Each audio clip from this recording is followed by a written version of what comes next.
Peoples, Kyushu92 here with yet another instance of One Piece reflection for the month of October. I'm trying out a new camera setup here so that way it's less of me looking this way and a lot more of the screen that's in front of me, and I can easily look at both the screen and y'all at the same time without it, me turning my neck a whole bunch of times. But with the month of October now in its final day, it is the 31st of October. We've had 3 chapters of One Piece released this week, and all of them were amazing. Oda has been showing that he is an expert in storytelling and with perfect cliffhangers, and how good he is able to, just leave us hanging for the next chapter. And we only had, I want to say, one break this month. But we had 3 chapters. Chapter 920, which is essentially I Love Odin, and then we have 922, which is called Shuten Maru, and then we have 920, which is I Love Odin, 921, which is Shuten Maru, and then 922, which is called Viceroy of the 100 Beast Pirates Kaido. Now, with chapter 920, we learn a little bit of history about Kozuki Odin, and we learned that he was he got into a lot of trouble when he was younger. Before he became the daimyo of Wano, he got into a lot of trouble when he was younger, but during his exploits in Wano, he once brought... The thing is, the place called Odin Castle, it wasn't originally called Odin Castle. It was called Kuri Castle, and it was in a land where it was completely lawless. Thieves and outlaws, they all lived in one area until Kozuki Odin showed up, and he pretty much just cleaned up the entire city, and the people loved him. They really did. They really loved him, and because of his exploits, he made Kuri all for the better. He taught people how to plant stuff and make things and irrigate all types of things. He revolutionized the entirety of Kuri, and in regards to how much of an impact he'd had on the people of Kuri, they renamed the castle and Kuri itself. Well, they renamed Kuri Castle into Odin Castle because of his exploits. Also, another exploit that he did was he defeated a person called Ashura Doji, or Boy Ashura. And Ashura Doji bears a significant resemblance to Shuten Maru, which we'll get to when we get to that chapter. And one of Odin's catchphrases is, "That's too tight.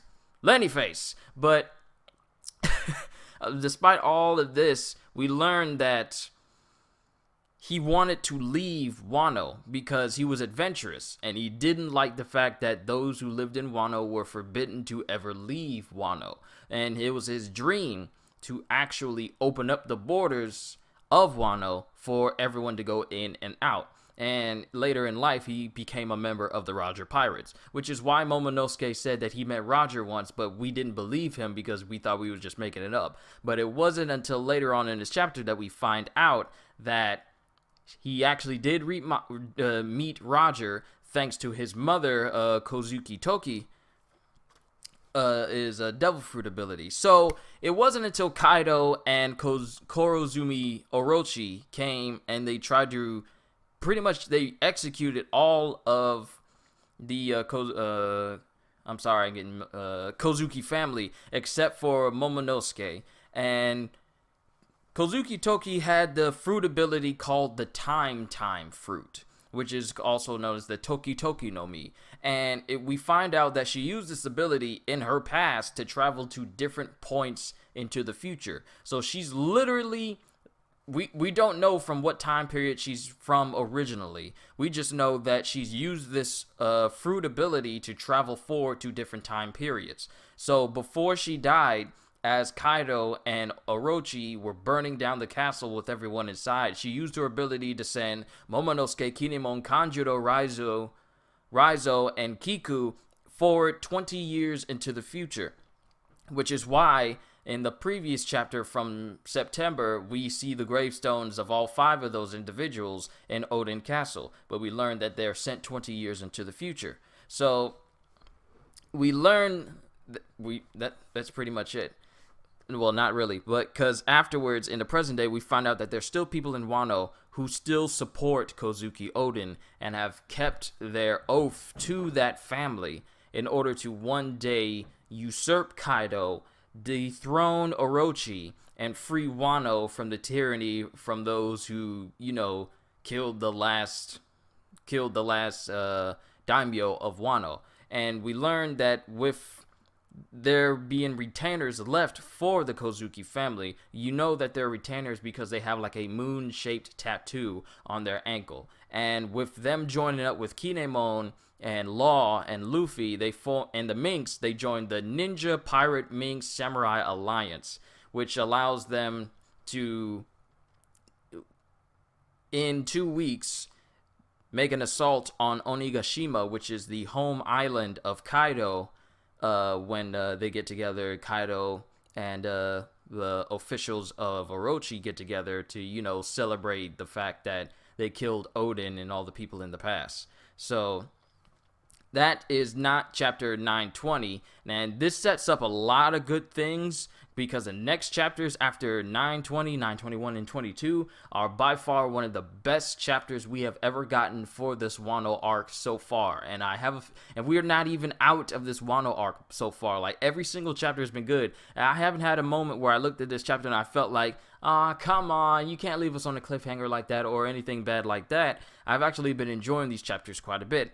So if I miss anything, please forgive me. I'm just trying to do a paraphrase. But these chapters going from 920 to 922, all of them have been superb. They have been great reads. And if you have not read them, I suggest that you do. So we go on to 922, which is called Shuten Maru. So as Kinemon explains that his plan to recruit those still loyal to the Kozuki family in order to prepare for a raid on Onigashima in 2 weeks, he has everyone, do separate jobs in order for them to, make this plan a lot more viable. And we also find out that he has a sister he has a kunoichi named Shinobu, come and train Nami in ninjutsu because he has Chopper and Carrot go out and find people. He has Sanji go out and I guess I keep forgetting. He's going to be cooking stuff, so he's probably going to attract some people. Brooke is going to be doing something. I'm just going to be honest. I forgot what a lot of the Straw Hats were going to be doing. But they all have different outfits to make them blend in easier into Wano. So Nami's got like this very scantily clad ninja outfit. Of course, she corrects it because that's how Kinemon wanted her to look. But as that's going on, we see that Shuten Maru and the Mountain Bandits are trying to plunder Leftover Town of all their food from the food treasure ship that Luffy left behind. And as this is going on, a bunch of Shuten Maru's men get attacked by none other than Jack. And like I said during the previous chapter, we don't see him have his Calamity title or as a title as one of the disasters. We don't see that, but it doesn't mean that whether he's retained that title or not due to his failure to retrieve Doflamingo, due to his failure to retrieve or kill Raizo, and due to his him being defeated by a giant 1,000-year elephant. I don't know if any of that has played into him keeping or losing his title at all, but we just don't see it the next time we see him. We just see him as a warden for Leftover Town.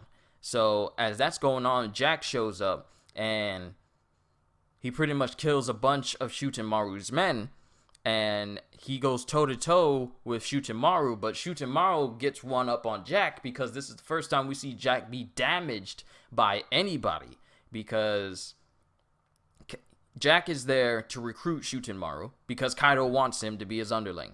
But Shuten Maru responds by slashing Jack in the chest, enough for Jack to cough up blood. And as they're fighting, going toe-to-toe with one another, I like, don't diss the power of samurai. I mean, we've all seen how strong Jack is. But then again, it makes you wonder, though.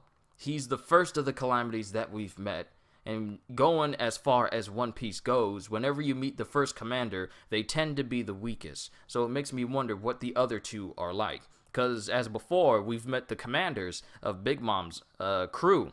And first we had Cracker, got beaten by Luffy. Then we have Smoothie. She's pretty much been preoccupied with other people. We've never seen her singularly fight Luffy or any of the Straw Hats.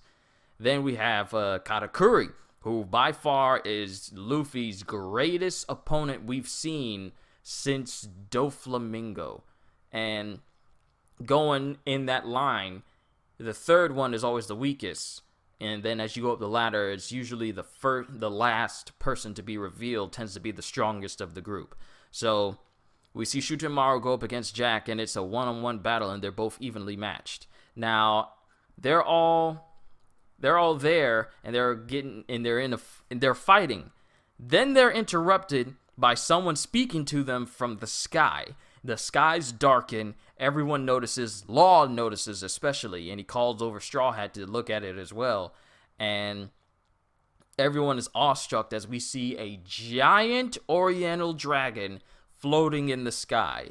And it's not until we see the title underneath it that we find out that it's none other than Kaido himself.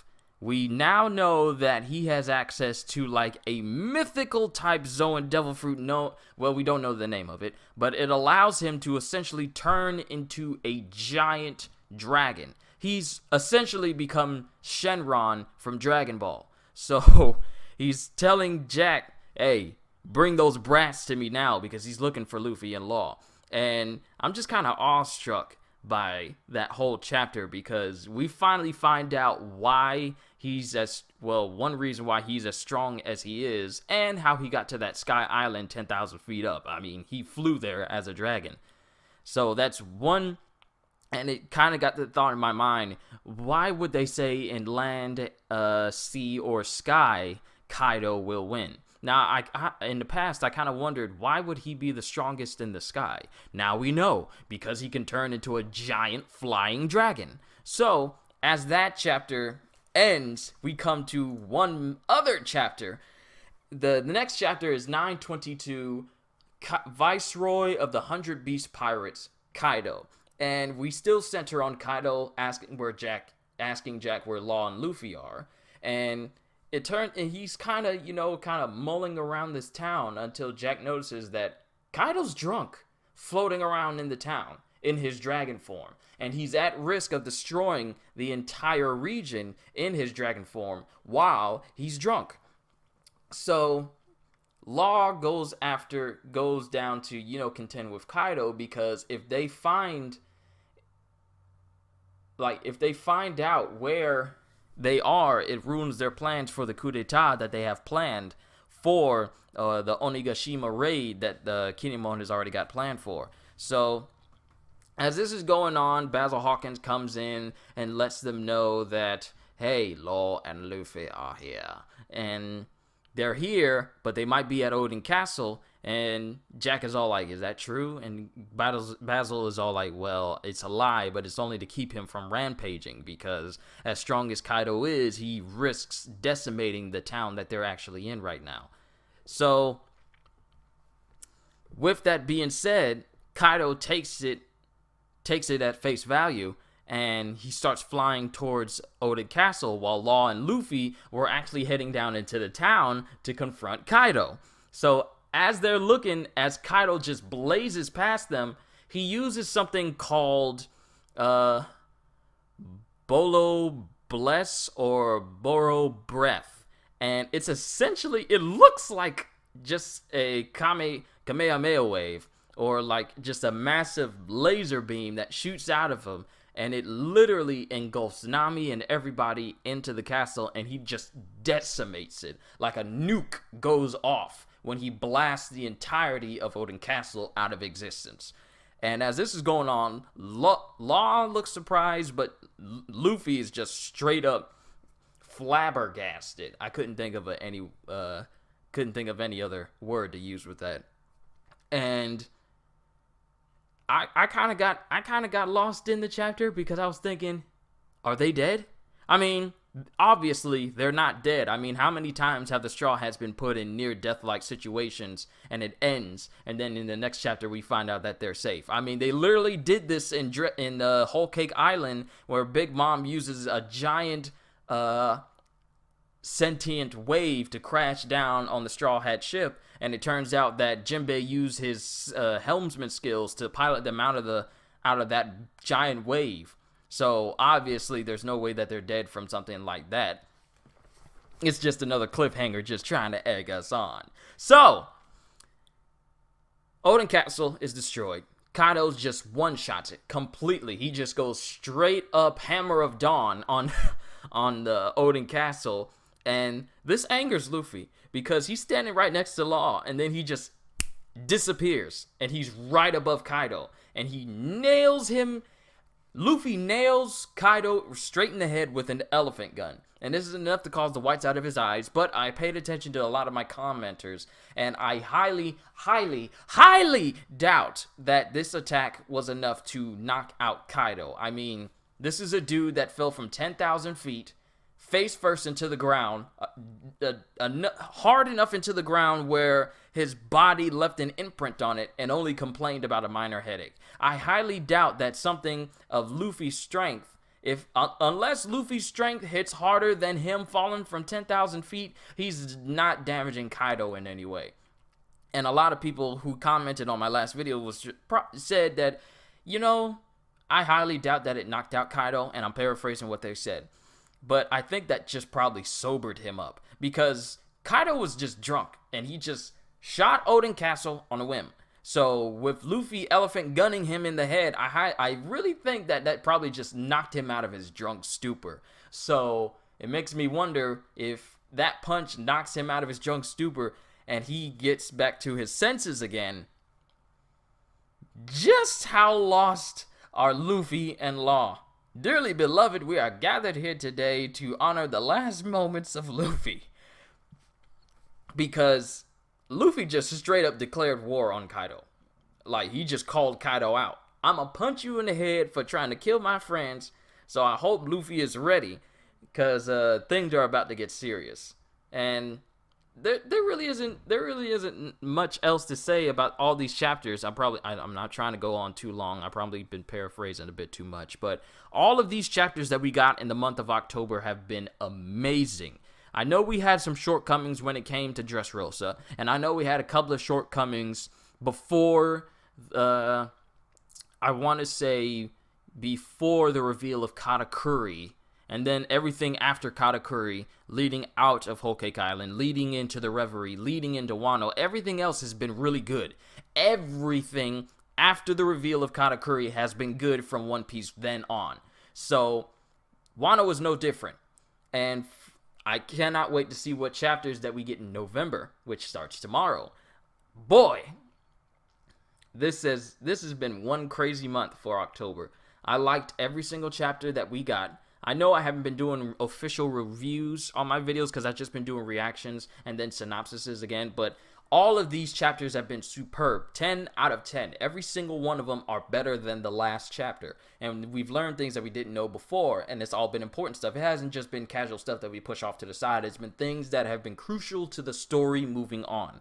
So let me know what you think about all the chapters that we got in the month of October. Hope you all enjoyed. I cannot wait to see you all in the next video. So have a fantastic day. And once again, as always, later, peoples!